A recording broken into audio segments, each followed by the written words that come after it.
Сделаны на пункте пропуска Адлер. Доказательство того, как ведут себя некоторые абхазские политики, если, конечно, так можно называть владельца белого Мерседеса. Экс-кандидат в президенты республики Адгур Ардзинба около часа ночи собирался пересечь границу Абхазии и России. Но сделать это он пытался с нарушениями. Хотя близкие к нему местные телеграм-каналы тут же кинулись писать о том, что на их кандидата, бывшего, напомню, оказывается некое давление. Задержание Адгура Ардзинба на российской стороне – это не техническая заминка, это продолжение политики давления на инакомыслящих, которая ведет страну прямиком к эскалации внутренней напряженности. Но на самом деле, и об этом сообщила служба госбезопасности Абхазии, никто никого толком и не задерживал. Саму границу Ардзинба пересек всего за 2 минуты. А вот после ему пришлось объясняться с российскими силовиками. Оказалось, что бывший кандидат осознанно ехал в Россию, будучи лишенным российских водительских прав. Решение вынес еще в январе суд Адлера за многочисленные нарушения ПДД.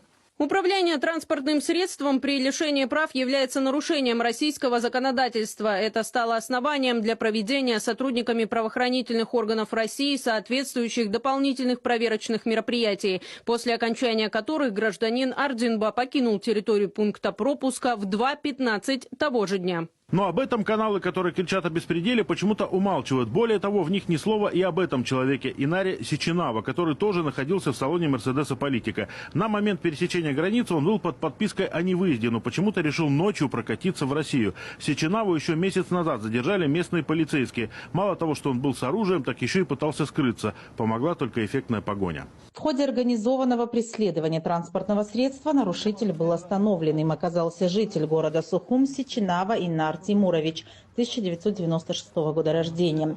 При осмотре автомобиля были обнаружены 3 обоймы и приклад к автоматическому огнестрельному оружию, принадлежащие гражданину Сеченава. Экс-кандидат в президенты, конечно, мог бы воспользоваться и своим турецким паспортом при пересечении границы, но этот факт своей биографии он почему-то предпочитает не афишировать, а то совсем сторонники отвернутся. А вот устроить такую, мягко говоря, постановку на пункте пропуска ему было вполне по силам, говорят политологи. В машине, повторюсь, да, человек, который знает, что его остановят и проверят, и он без прав, без права управления, находится человек, который вообще под подпиской о невыезде.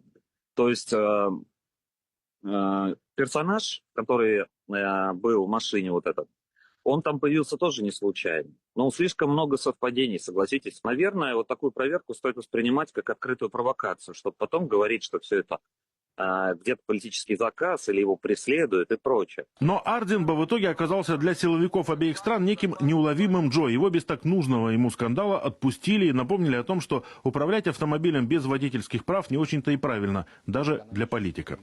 Илья Ушенин, Наталья Попова, Александр Тутаринов, телекомпания НТВ.